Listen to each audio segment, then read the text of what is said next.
Hey guys, my name is Steve. I just want to go ahead and welcome you to my YouTube channel here for the Atari 8-bit computer.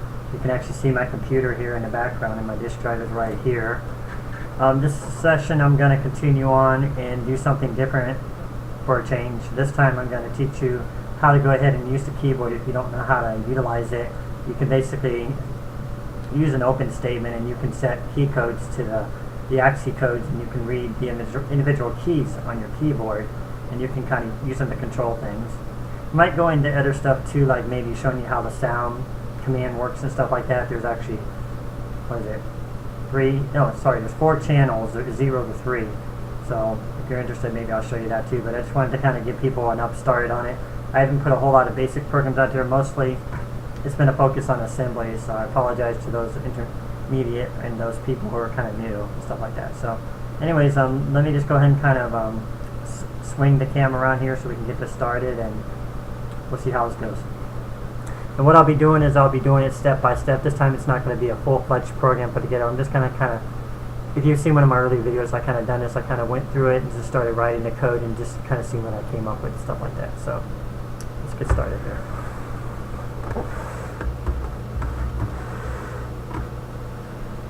Okay, and I always like to tutor and explain programs as I go along with them. So this is actually a graphics mode for those who are not used to basic commands.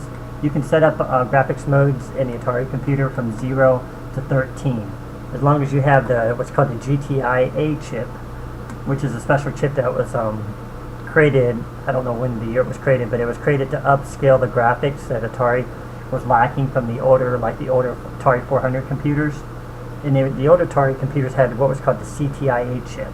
So once they came out with this GTI chip, they were able to basically tap into other graphics modes because they came up with their own architecture using the ASCII chip. So anyways, we won't focus a lot on it because this is not a graphics video, but I just want to explain that. This next command is an IOCB call, which is basically also known as an open call, which allows you to, this one is actually allowing you to open it up. I think this is called register 1 or whatever. It opens up something here called the key, which is actually for the keyboard. The only thing you have to know in basic, I won't try to go into too advanced mode on this. I mean, I could, but it'd probably be more helpful for people who know assembly. But basically, just issue this command, open number 1, 40, K, and you're already calling the keyboard, basically.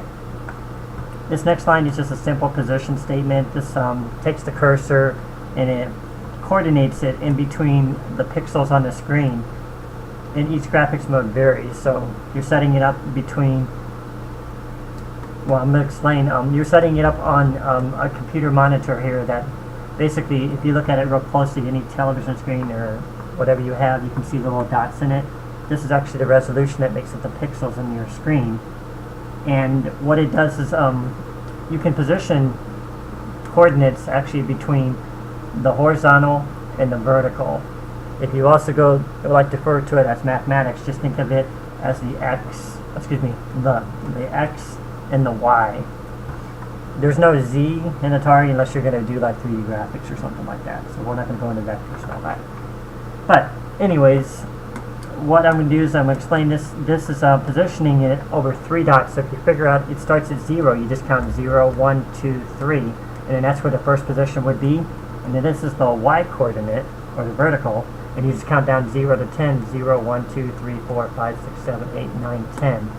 And they vary in each graphics mode. So this one, I believe this one goes from 0 to 39 and 0 to 20 or something like that for graphics 1.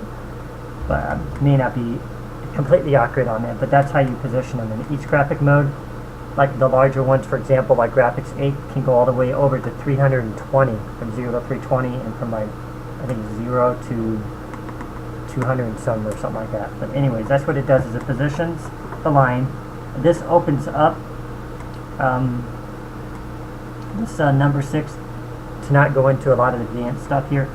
It basically is used whenever you want to print text or graphics on the screen in graphics modes 1 and 2, basically. Where you can also do it in, well, you can do it in all of them, but if you want to see the text is only for graphics 1, 2, and 12 and 13.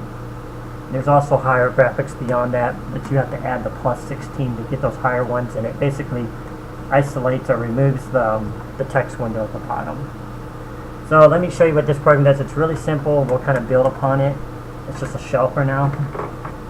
If you kind of look here, what it's kind of telling you what it's doing already. It just says it's going to print a message to the screen that says current key, and it is showing K here. So K is a variable, which I almost forgot to explain this, sorry.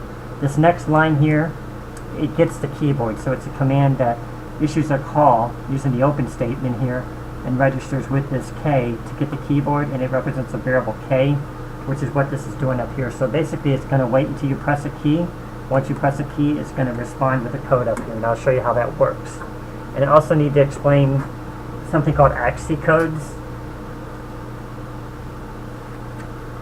Hopefully I'm saying that right. But let me just run it and show you for now.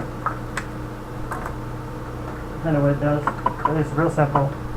Right now you see it says 0 key because we haven't pressed any key.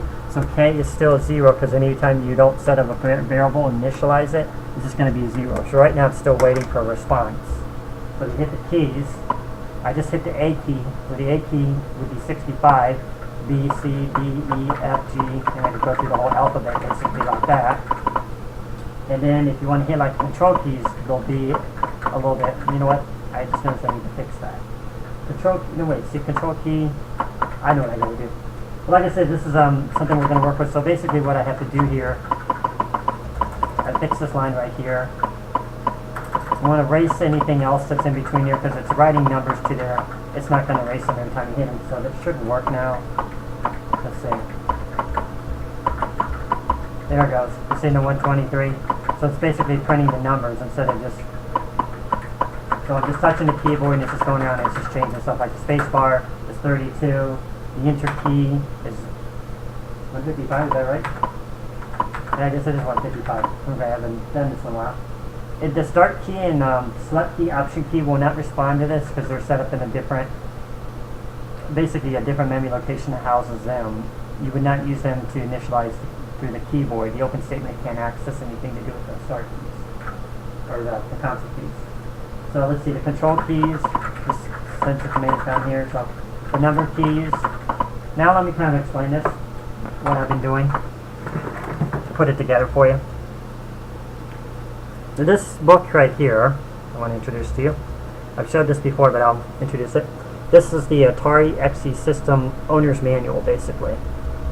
So this book is really helpful here, and what it has in the back here, if you go actually to page 81 here, it might be different in every version.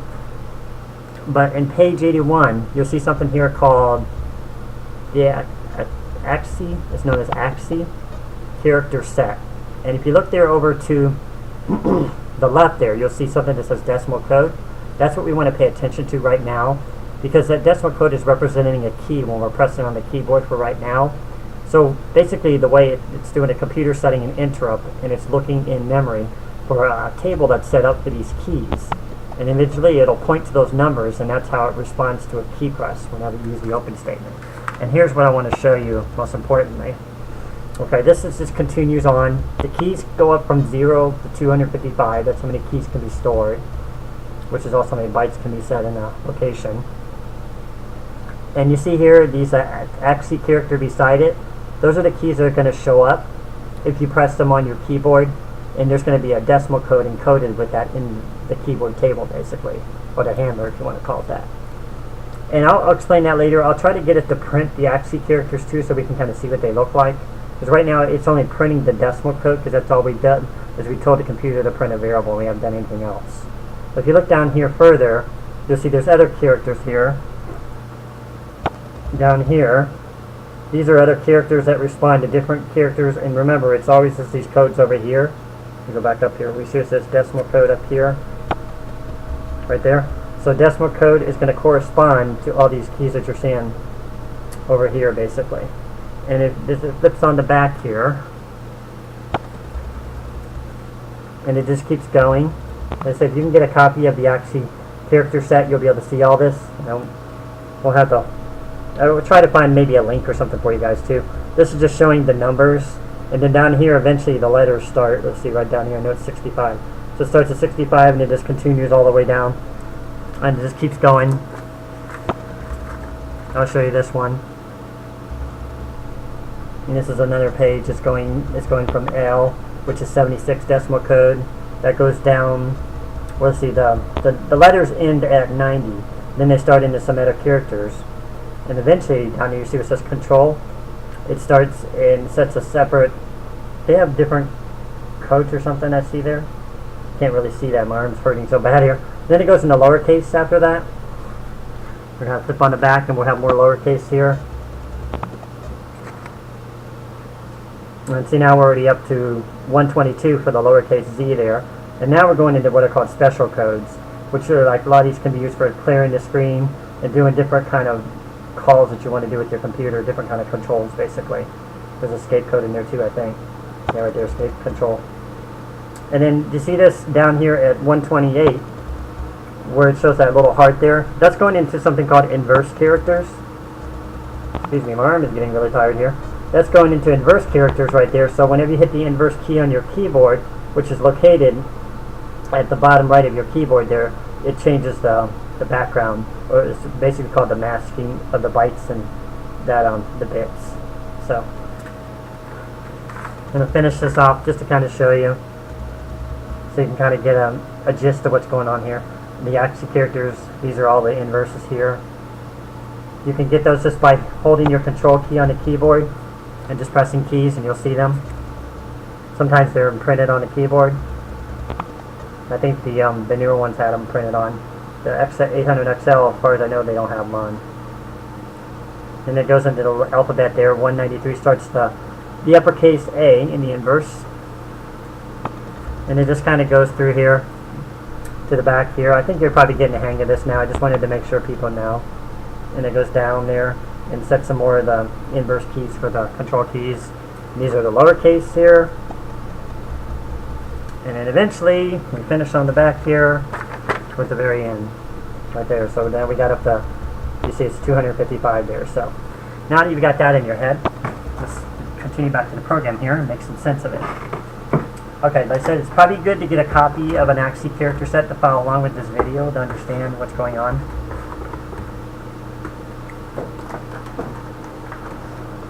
Fix my TV here again. Okay, so basically what I was demonstrating here is this key right here, this letter you see. This is the ASCII character. And let me kind of put it down here. I should do more commenting. I think it would be more helpful to people.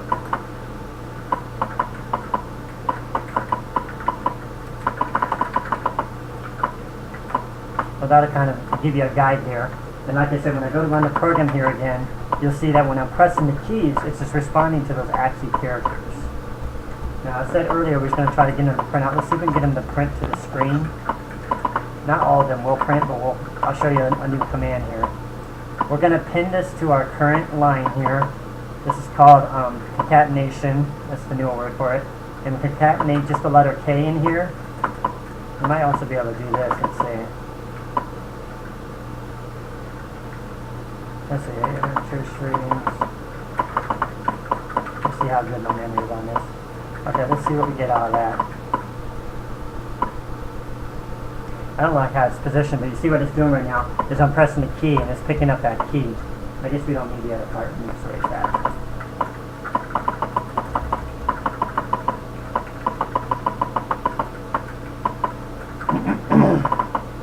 Okay, I want to explain what I just did here.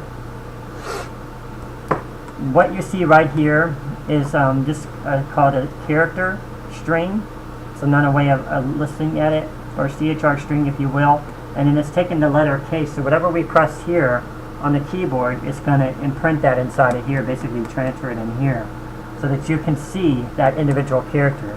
Keep in mind, this is just a variable, so this is only going to show numbers, and this is how you print the characters. Well, it's one way you can print that, the ASCII character set in the Atari. But you can also use your own characters by setting up dimension strings. But this video is not about that, so let me just kind of run that again here and show you. Okay, so it's positioning way over there. I'm going to change the position of it. I'm going to set up a new line for it. You can abbreviate with position by POS period also, by the way, guys.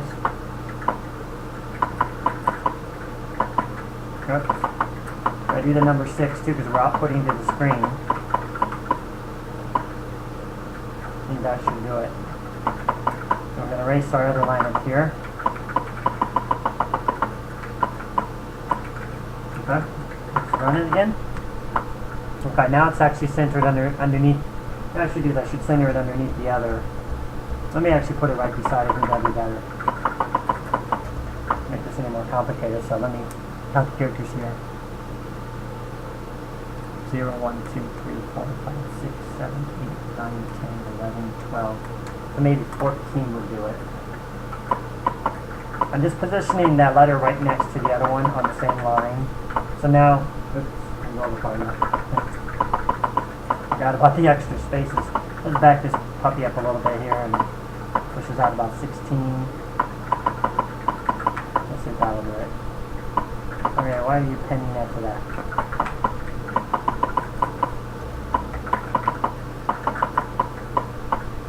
Yep, went too far over. We almost got it here. So 17 should do it. Okay. Now when we're running it, you see as I press the keys here, it's going to show the character for that key. So we're responding to it. Whatever keys I'm pressing, it's picking those up. In lowercase. Not sure why it did that. That's weird, it kind of moved the position of it. When I went to lowercase, it moved the position. Oh, that's because it's a larger number. I should have made more room for it, but anyway. You see these colors changing? These are the ASCII characters, and you can also print them in different colors. This graphics 2 allows more than one color for the text characters. Now, if you also want to do lowercase, they go into a different color too. So, it's supposed to be one more color. I'm trying to figure out where it is. Let's see, we got red, green, blue. I guess that's it. Spacebar, inverse spacebar.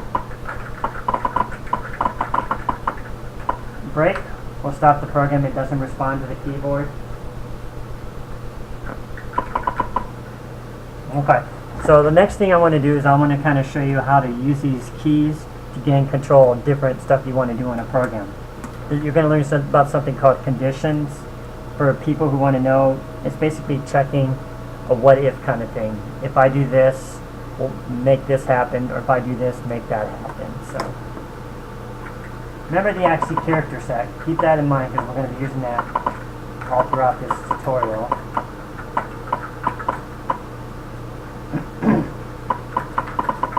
I'm just trying to think of something here.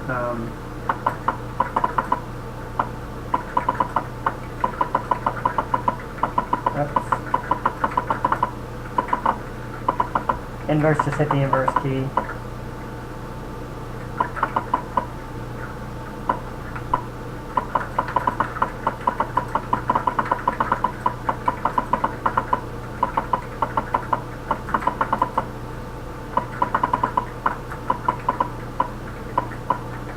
Okay, so I just added two different things here. So when I go to press the space bar, it should say down here at the bottom, you press the space bar.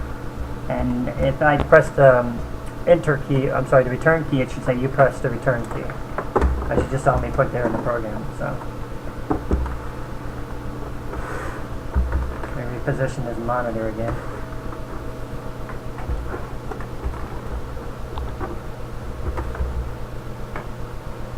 Okay, so it says you press the space bar there. You probably can't see it at the bottom, but it's saying it down here. I'll change the color so you can see it here, and then it says enter for the return key. So let's change the color of that bottom window for a minute. There's a couple different ways you can do it. You can use set color to do it.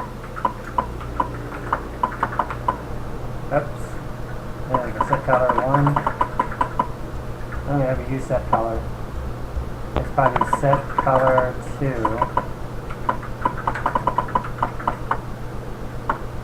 It's set color 2.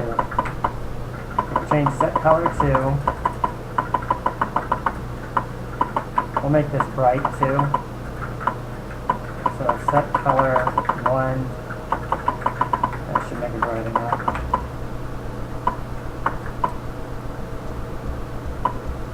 Okay, so what I did is I just kind of blacked out the text window here so you can see our messages. And when I hit the space bar, it's going to say you press the space bar. If I hit return, it's going to say you press the return key. So, the other thing too, we want to turn off the cursor here. You can probably see the cursor there. It's just to make it look a little bit better. You can just turn off the cursor with this simple command. I'll add that in and I'll explain that code here. So just go up here at the top and just type 752, 1. Run it again here. And see, that turns off the cursor there, so you won't see the cursor anymore. Okay, so let me explain what I just did here. Okay, so remember earlier when I was telling you about this get keyboard, this is getting a call from the open statement because we're going to call accessing the keyboard handler. And what it's doing is it's looking in our ASCII table that I was showing you earlier, the Atari ASCII table, and checking to see if there's a 32 there. And let's go back to the book here. I should get that page open. Okay, right here, follow along. There we go, working backward again.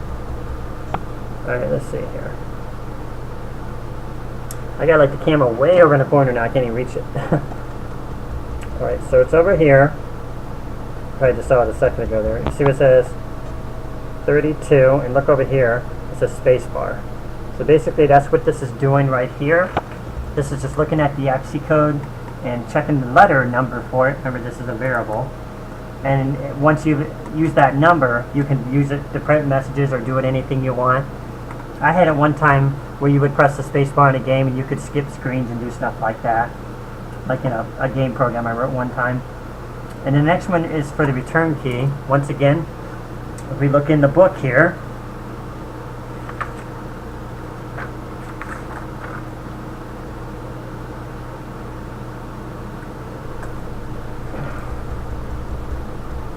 alright, so it's right there. 155 means return. So that's how you look up the key codes, guys. It's pretty simple. You just find any key you're looking for in here and just use the if k equals 32. This is a condition. Basically, it's using the if statement, which is saying if something is happening, do something. If something is not happening, then don't do this at all. So this, as long as this command k equals 32 is equal to this k over here, because we set the variable equal to that ASCII character, and it's going to print our message. Same thing for the return key. As long as that code matches, it'll do that message. So let's have a little bit more fun here. I told you about the sound earlier, so I think I'm going to throw in the sound here when we hit a keyboard and make it respond to that. Actually, we could do this, make this real simple. We'll just set it right here at 80. We're going to open up a sound channel for the keyboard. To give it a higher pitch, I'm going to change the number here. This is the distortion. We can play with that later. And see, 15. I'm going to make it simple for now. I'm not going to, if I make it too complicated, people are not going to like that. So now, I'm going to have to listen here. I'll turn up my volume. You hear that sound? It's basically responding to the keys now. You know, it's changing them. Watch.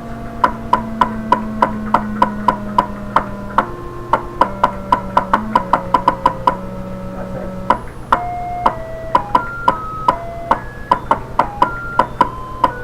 Now you got like a musical keyboard here. You could even program it to set up to read actual octaves and make it sound like actual notes. I could probably go into that in another video, but I do like music myself, but this is kind of what that does. See, it kind of space bar, that's the kind of sound you're hearing. That's the kind of sound you're hearing here. Now let's do inverse.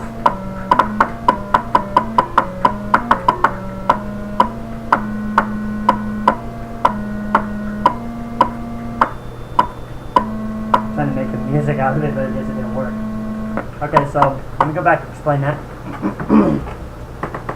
What this is a sound command, and it basically seizes what's called a POKI channel inside the Atari computer, which initializes the audio, basically. And you have, in your computer, you have four different channels starting with 0, 1, 2, 3. So count 0 is 1, 2 is 1, you know, and kind of go in that order, and then that's how you get the sound. And that tells you the sound you're going to produce. And you can use 0, 1, 2, or 3, it doesn't matter. If you want to get more of they call it more than one channel, you would add more than one sound statement. Maybe we'll do that in a minute to show you. So we can have a sound 0 and a sound 1. Okay, so the next part here, I think this is the pitch. Let me double check my book here just to make sure. I said I'm not big on sound, but I wanted to teach it.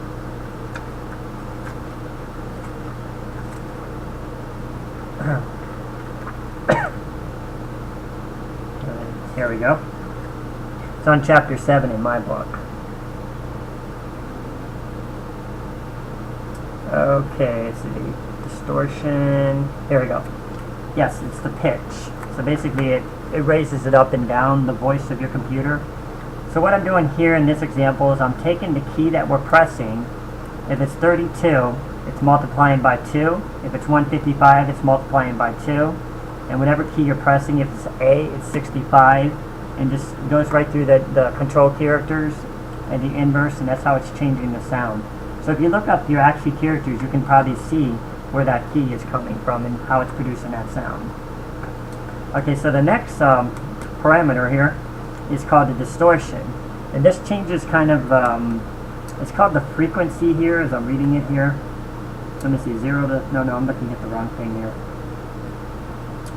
Okay, so sound distortion, picture frequency. Let's see. Okay, so it's determined by any number between 0. Okay, so this goes between 0 to 14. I guess I should tell you that. That's what it says here. And it's pure tone. I'm trying to see if there's another example for it. Let me pull out my map in the Atari book. It's got a better example than this one. It's memory location 53761. Or 53760. I think it's called the pulse, it says here. For every pulse coming in by the pokey clock.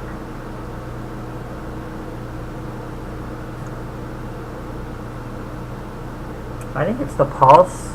That's what the book says here. I may be wrong on that, so quote me guys if I am wrong.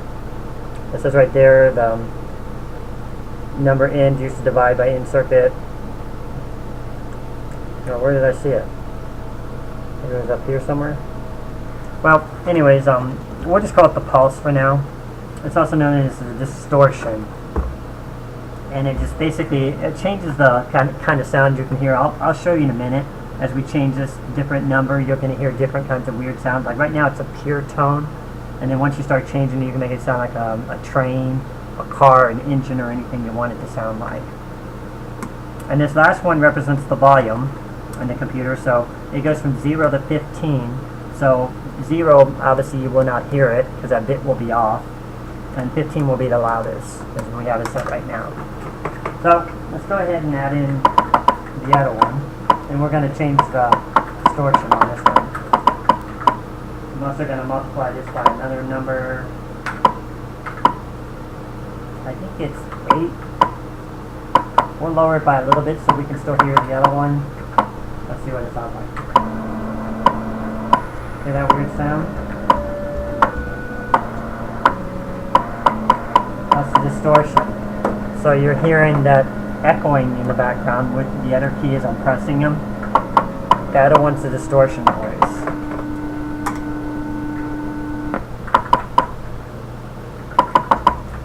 Let's add another one in here.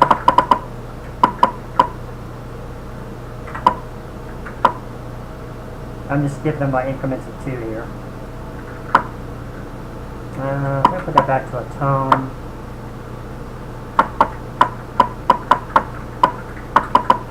Maybe I'll make that the same as the other one.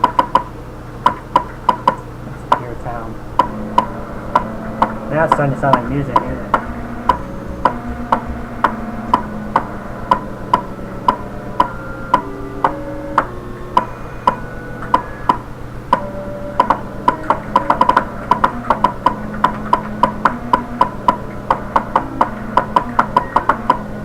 Kind of weird, isn't it?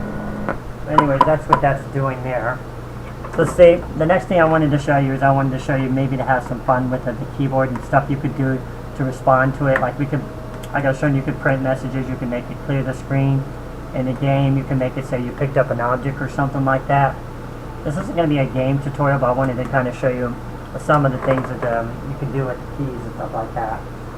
So let's do something like 75. If K is less than 90, less than 90, or K is greater than 64, then print. Hopefully this works. You press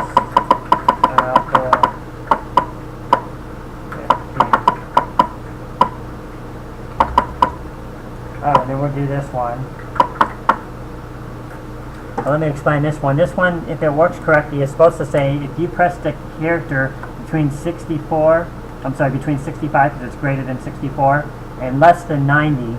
Actually, I might need to make that less than 91. Need to see where the keys are at. It's representing the uppercase keys just for now. And there was 90, so I'll make it say less than 91. Okay, so if it's less than 91, it should be able to read anywhere in between those keys if I've done this correctly. Let's try that. Whoops.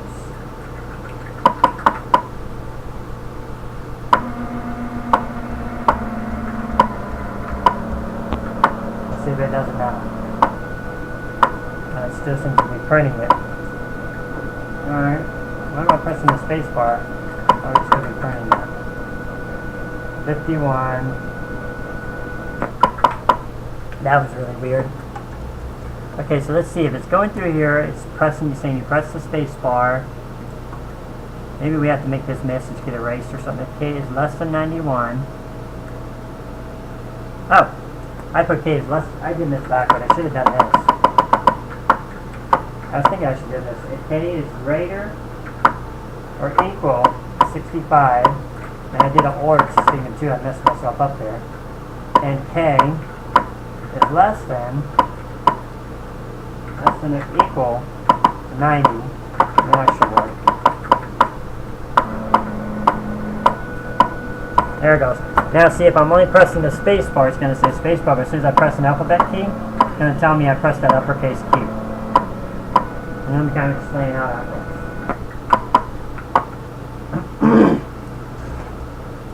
Okay, so what I'm doing here is we're looking in an ASCII character table, and we're checking to see which key is being pressed. Remember, the 65 represents the uppercase A key. So what it's doing is saying, did you press an A key? And it's also checking here for something called K is less than or equal to 90. So what this is saying, to kind of make this really simple for people, it's saying, is K greater or equal to A, which is 65, and is K less than or equal to 90, which is the uppercase Z. So basically, with this AND statement here, it's going to tie both of these together, and it's going to check a range between 65 to 90. So basically, it's checking the character keys in between there. So that's kind of how you can make it determine which keys are being pressed. If you want to set up certain keys, you could also set them up in the table. I probably won't go into that. It'll probably be a little bit too advanced here. But that's basically how you would make it check the keys. We could probably do some other stuff here too. Let's make it check the number keys now. See if you guys could do it. I want to give you some tests here too. See, you guys can go ahead and stop the video for a second. I want to see if you guys can, without looking at the video and the solution here, see if you can make it read the number of keys between 0 to 9. So when you press the 0, 1, 2, 3, 4, 5, 6, 7, 8, or the 9 key, then it should print any message you want at the screen, like you press the numbers, you found the number keys, or whatever you want to say. Just like this line, you would just basically change this message. You would change this message here, and you would do something with these. These are going to have to change. Your secret lies between here and here, and also between here. So you would want to use the AND command, but there's something you have to change with this number and this number. So if you been following along, you might be able to do this. It's not that hard. So go ahead and stop the video and see if you can do it. I'm just going to go ahead and continue on with the solution.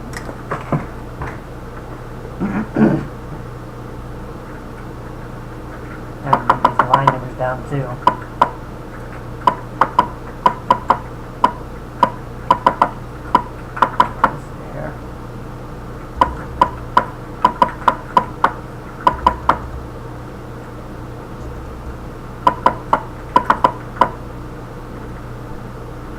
You're going to need your ASCII book for it too if you're still continuing on with the video.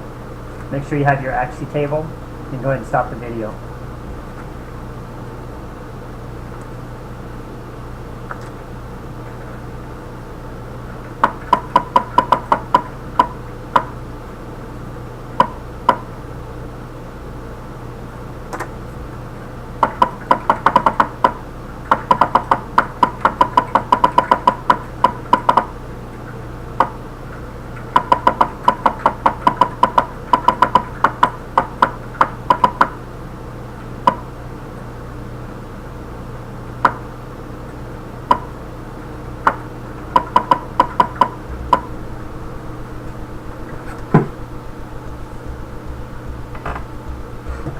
Okay, so you guys are ready.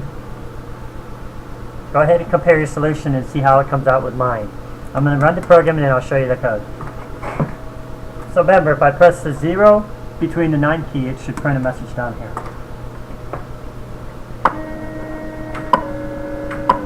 And you can see the number up here.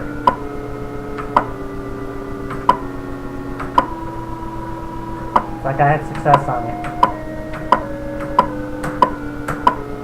Now let's press another key that's not a number key. Nope. Not saying it anymore, so it's exactly working. Exactly what we needed to do. Okay, so now it's time for the solution.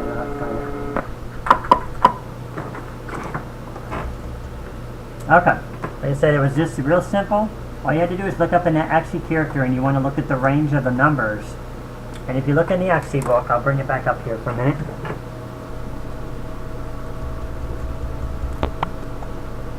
Look over here. See where it says decimal code 48? Over there it says 0. So your first K would be 0. And then you look at the range, 9 goes all the way up to, was it 59? 57. So right there, 57 is the 9. So you would basically be including all these numbers in between here. So this is what you've done here, is you're making it say, is K greater or equal to 48 or 0, and is K less than or equal to 57 or 9. So that's basically how you make it check. Now I'll show you an old shortcut, well not a shortcut, I'll show you an old, which somebody actually referred to one time as a fat fingered way of doing it, which is basically a long way of doing it just for those beginners. This is going to take a little bit. I'm just going to remark out this line, so I'm going to turn off this line for a minute. I'm going to show you an easier, not an easier way, well an easier way to do it, but not a more efficient way, because it's going to require more lines of code. So basically what I'm going to be doing is I'm going to be looking up the 48 between 57. So we're going to be looking for 48, 49, 50, 51, 52, 53, 54, 55, 56, 57. So I'm going to produce a bunch of lines on that. So I'm going to need some room here, so let's remark out the other line. And I could probably stick it in between 81 here.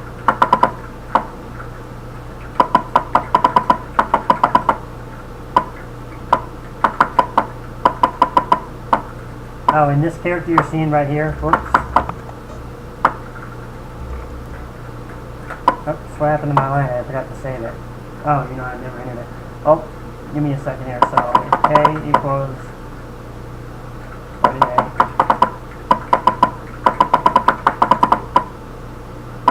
I was trying to show you. That character right there, you get by pressing the escape key, and you hold down, let me do it again. You hold down the shift key, and it produces that, and that's basically, that's a clear screen character, so that will clear your screen instead of showing all those messages going down the screen. So if we press this one right here, is the 0 key, and it's going to clear the screen and print whatever message I put in here.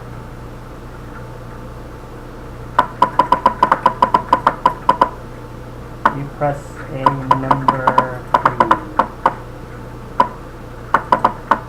I'm going to do this a little bit faster. You can still type yours in regularly if you want to. I prefer the faster way of doing things.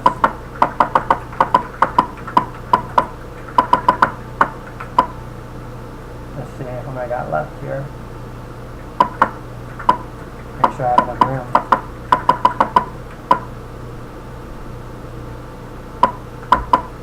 Let's say 8, 9, 54, 2, 3. I'm going to run out of room here, I think.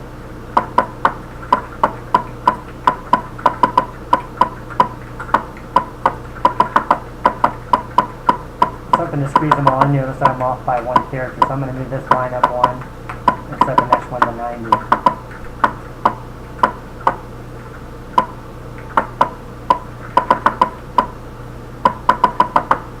Okay, so let's explain the program here again. Notice how many lines I just put in there. And this is for beginners, so I'll explain this. What I did is I used something called a remark statement in front of the line that we had earlier, so it doesn't use our earlier line. It doesn't really make a difference, but I just want you to know that this line is no longer effective at this point. However, these lines are now going to be read instead of this one. And it's going to read our same lines it's been reading, and it's going to be reading this. Now, if you look here at the lines, it's a lot of code. What you're looking at here is every single ASCII character from 0, 48, to 55, which is, I'm sorry, 57. I just don't have it all printed on the screen here. To 57, which is the 9 key. So when I first started writing basic programs, I did the old-fashioned way of doing stuff because I didn't really know. I wasn't really more of an intermediate person where I could do like combine the ifs and ands and ors and all that. If you're new, don't worry about it. I mean, you'll eventually start learning how to do it, and you'll start being able to add ands, ors, and eventually once you get good, you'll be able to use what are called I think it's called. Well, you would use the parentheses statements, and you're going to embed stuff inside of them, but I won't go into a lot of detail because that might go over your head. But you can really do some pretty cool stuff once you learn how to start tracking out all these ands and ors in one line. But this is the old-fashioned way of doing it. So basically, it's just going line by line here, saying, did you press the 0 key? Means you press the number key. Did you press the 1 key? You press the number key. Did you press the 2 key? You press the number key. And it goes all the way up to, did you press the 9 key? And you press the number key. So we'll run it, and I'll show you that it works the same. It's a longer version of doing it.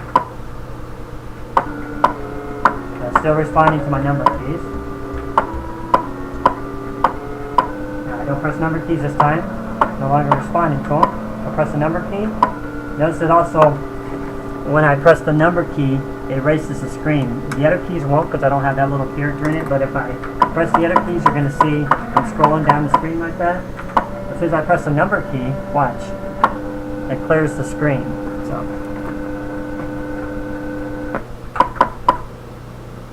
don't you notice that that's a longer way of doing stuff? You could do the same thing with this the alphabets, but you would actually be producing 26 lines because there's 26 letters in an alphabet. So you can see why it's important to really learn to embed this AND statement inside of your code. Otherwise, you're going to be writing pages and pages of stuff. But like I said, from the beginning, it's okay to do this because this is your way of learning. And I encourage you to keep going until you finally understand what all this means. This is just a condition. It's taking two sides and merging them together to get one result. I'm going to erase all these lines now. We don't need them. You can center the line afterward and you can erase it.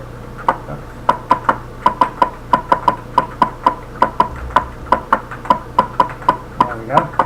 Clean that up.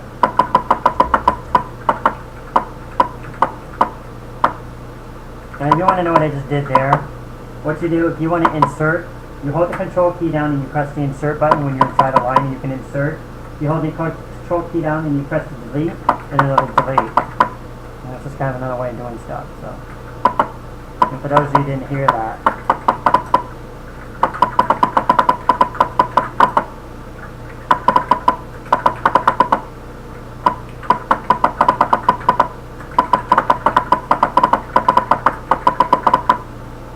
That's basically what I just said. If you hold the control key and you press delete, then you can delete the text backward.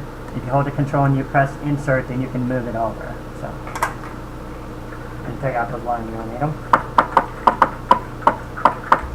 Let's see what else we can do with this thing. I'm going to change the color next. Make it press the key and it changes the color background, which is 712. So let's see, we'll stick that at 55.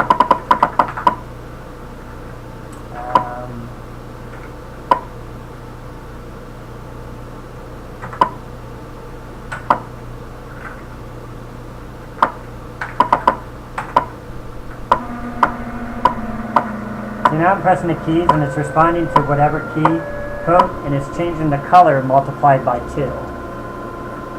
Now I could probably just make it just say K. I'll show you that too. You don't have to do K times 2. So this line right here represents the background color, and this is just taking the key that we pressed and sticking it inside of here to change the color. And let me show you, like on an intermediate line here, what that means. If you type code 712, 32 for the keyboard, it's going to be a red color. And if you press 155, which is the return key, it's going to be kind of like a blue color. If you do the keyboard, 65, it's going to be like kind of a red color. And I think you get the idea. So basically, whatever keys you're pressing, it's just changing that background. There's the 9 key. Let's run it again.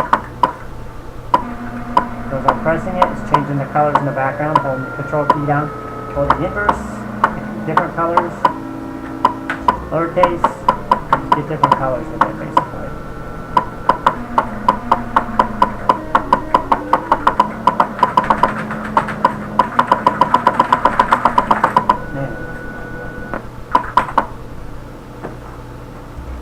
Hopefully I haven't lost you by now, but basically what we're doing is I'm trying to show you all the different ways you can initialize the key and getting you to understand how it's easier to use the end statement with this to be able to merge these together, and how you can set messages within your lines, and you can set up sounds to activate by these keys you're pressing. You can also change the color, of course, by the keys. So just kind of some of the stuff I wanted to throw in to kind of show people. As I come along with the ideas, I keep throwing them out here, but I can't really think of a whole lot more here. I think I'm going to save this one. When I have time to try something else, I have another idea. You can go ahead and try your own stuff while I'm looking for this.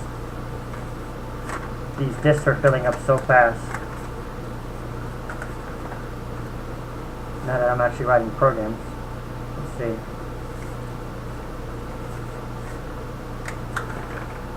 There's something left on this disk.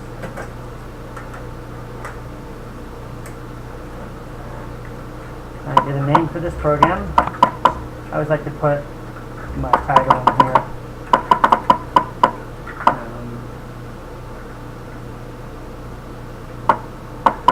Like key sound or something.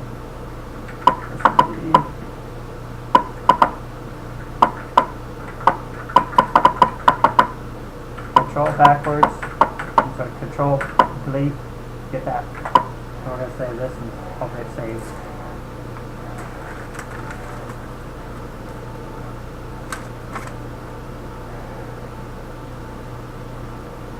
So I get saved. Great. Okay. So what I'm going to do is I'm going to new this program, erase it. You're welcome to go ahead and add anything more to it if you want, but I'm just going to try something different now.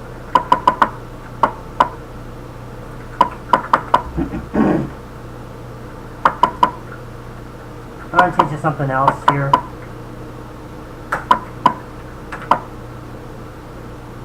You know what? Maybe I'll save that for now. Well, I guess I could.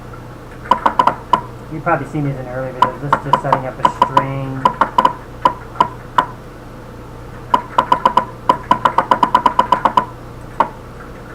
And this allows you to print your name out.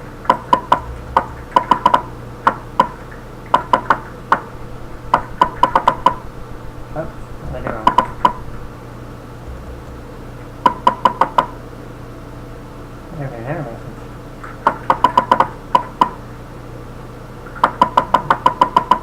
guess I have to initialize this. I didn't know that.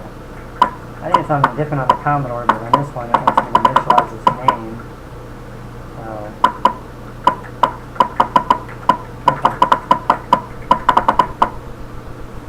So what it does is when you type in your name or whatever you type in here, it's going to say hello, and it's going to print that message. That's what this line is doing right here. It represents, if you look up here, you see this is a string, what I was telling you earlier about the character string. But this is not an ASCII string, this is just a regular string, and it's going to store a series of numbers, or sorry, characters inside of it. So whenever you're typing, well, characters and numbers, because a string can hold characters and numbers. Keep that in mind. So what it's doing is it's setting up what's called a string array up to 20 bytes, and it's going to be able to read in whatever you type into that name. So if you type in your name here, it's just going to print a message. Now if I go and I run it again, and I don't type in this name, watch what happens. I'll just type in a different name.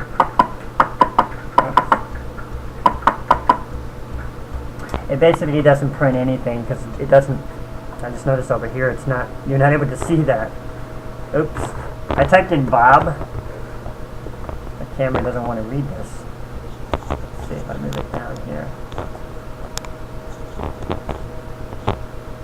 Epic fail. Well, I'm not going to get you to see this message. But I typed in Bob here, and it doesn't print anything. If I type in my name, then it's going to print something. So I'm going to take this out of the graphics mode so you can see it. Let's leave it back to 0. Sorry about that, guys. I watch the camera sometimes. So if I type in my name, hello Steve. If I type in Bob, that's Bob. It doesn't do anything. If I type in David, nothing. And you can also do this. If names, I think it's greater or less than your name, this would be your name you type in print. That is not your name.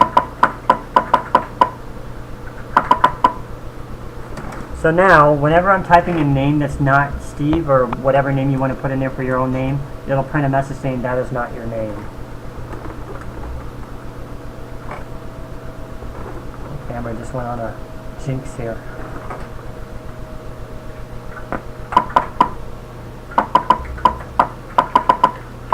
Now I was trying to get somewhere with this video. Keep watching the time here.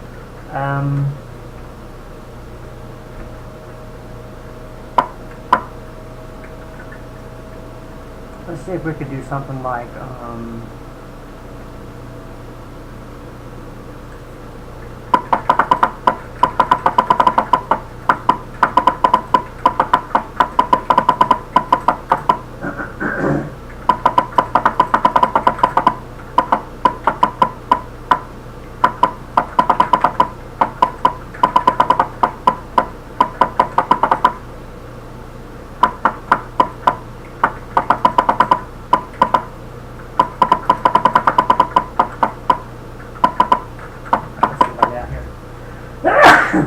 oh, excuse me.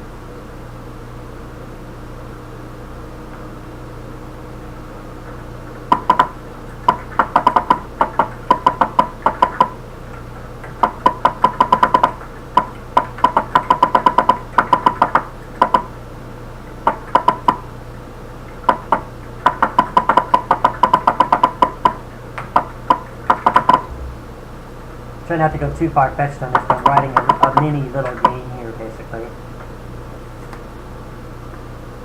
I'll explain this in a minute. These are the kind of games I used to write. These are the old style adventure games before there was graphics. For those who want to make fun of it.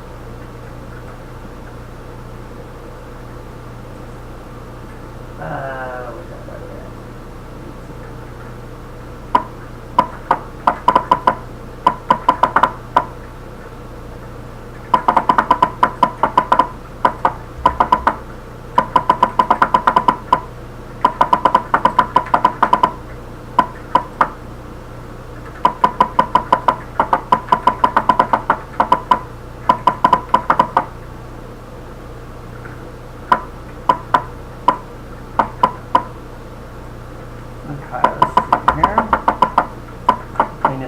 of it.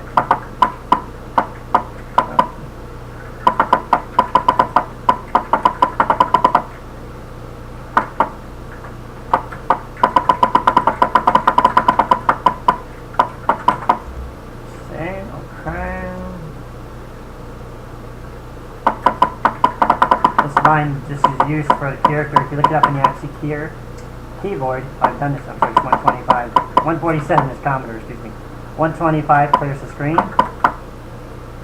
So we can get our message on the screen here, and it's going to be accepted in our keyboard once I run it back to the keyboard here. Let's see how I did here. Oh, we still got to do our message and name. Okay, and I just noticed this is not looking very good. Let me kind of zoom in on this. Oh, great. Swivel camera here. I bumped the cord and everything came back out. Oh, I stuck the book on here again. Okay, so let me, hopefully this works. Maybe I'll change the background color, maybe that'll be a little bit more helpful. 7, 10, 28. I think that was good. Maybe that color.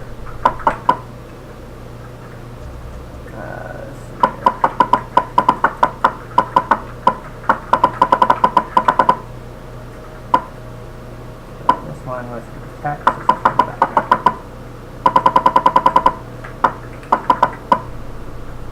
Okay, so what I'm going to make it do first is say type your name. So the line we saw up here earlier where it says input names, we're going to put a message before it. Please tell me your name. Okay, I'll run the program and I'll explain here in a minute. So my name is Steve. Okay, so this is kind of like a little, like I said, it's a little mini adventure here. Maybe if I move this back, maybe it'd be better. Okay, I don't know if you can see this or not. This says, you're in a small room. There is a book on the table. Press the B key to pick up the book. Press the R key to read the book.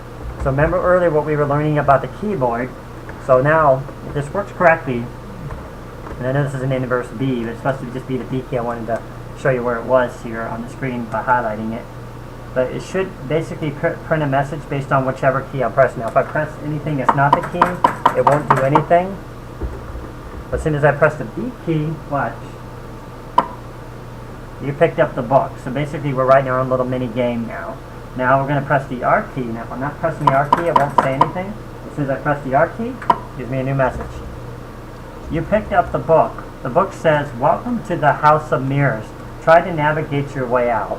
So see, you can kind of create your own little mini adventure games this way before you start learning the more advanced stuff with graphics and stuff. This is how I started. I used to love writing like these choose your own adventure types, which were famous back in the day. I believe it was by Broderbond. Actually started into a lot of those kind of games. There was one called Zork that was really famous. And yeah, there was a bunch of them in those days. So that's kind of the stuff you can do. Let me go back and explain the program before I run out of time here. Okay. So, we left off here. This is just to kind of reiterate here. This is saying input name, so it's going to set an input from the keyboard. You notice when I was typing in this message earlier and it showed that little question mark. That's what this is doing, it's accepting input. And this is saying this string you just typed in, so whatever you typed on that line, earlier it said, please tell me your name. So, if you type in your name, and you can change this to your name, John, or whatever your name is, then it's going to print hello, and it's going to say concatenated. You would print this in a little string. These are strings here, in between here, or quotes. You would use this little semicolon, and then you would print in the same string here, which is called names, and it's going to be able to print hello, Steve, or hello John, or whatever your name is, Barbara. Okay, this next one says if names, and these little characters you're seeing here, hoping you can see this. Let me wait a second. These are called greater or less keys. Basically, they say if the name is not equal to, it's the easiest way to look at it when you put them both together like this, is if the name is not equal to your name. So in other words, you didn't type in your name, then it's going to say that is not your name. So The next line here is just a regular print statement. It's just going to print whatever you put inside of these little quotes here. You can put anything you want in here. You can put letters, numbers, or anything in there. The only thing you can't stick in here is a double quote. So make sure you don't ever, there's a way to do it, but you can't stick it inside of here. You have to concatenate it with a character string. But for now, you would just use the double quotes like that, and then put your message in there. And I put, you're in a small room, the book is on the table. I'm going to insert this letter over here. Earlier, the book was kind of printing off the screen, so I'm just kind of inserting it so that the word book will print back on the screen correctly. And this next line just does a one indent. Basically, it's a return by itself, and so it skips down a line. And then you put in your the next messages, which I just put press the B key to pick up the book, and then I have another message after that. It's going to say press the R key to read the book. And then remember, this is our regular keyboard from earlier. So if you were paying attention earlier and you got this down by now, which I'm pretty confident in it, that you have it down by now. It's going to say, if k equals 66, in other words, if k equals b, then means you press the B key, so you basically, you're responding to this message here, to pick up the book. So yes, I picked up the book because I pressed the B key, then it's going to say you picked up the book. Okay, now if I press the R key, then it's going to respond to the ASCII character in the ASCII table for 82, which is R, or uppercase R. Then it's going to say, welcome to the House of Mirrors, try to navigate your way out. So, I'm going to go ahead and kind of cut the video off there. I don't usually like to make them too much over an hour. But, like I said, you can really have a lot of fun with this, so I really encourage you to just keep going on and, try to maybe come up with your own little adventure like this. And just see what you can kind of, come up with. And, like I said, you can, oops. I wanted to show this line before I go in.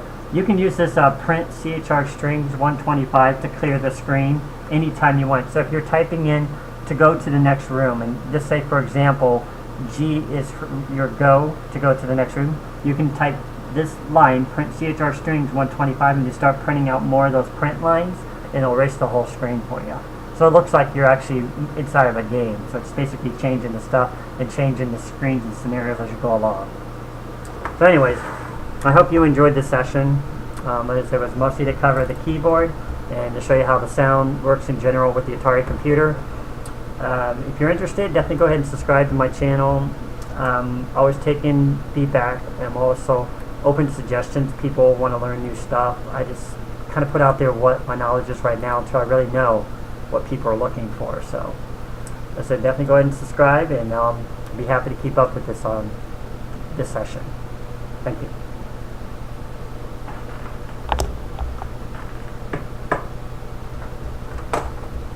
I knew it was going to happen. I dropped my mouse.